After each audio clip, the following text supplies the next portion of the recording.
Сәлем достар, сіздермен бүгін компот дайындайтын боламыз. Алдымен маған тіркеліп, лайк басуды ұмытпа.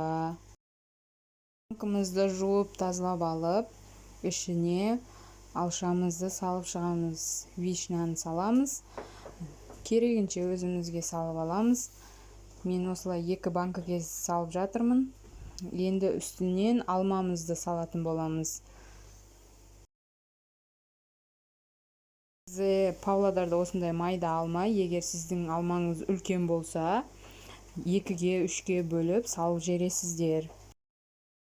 Алмамыз салып болған соң, үстіне қант саламыз. Мен 10 қасық қант салдым. 10 қасық қантымызды салып болған соң, қайнап тұрған суымызды алып, үстіне құятын боламыз.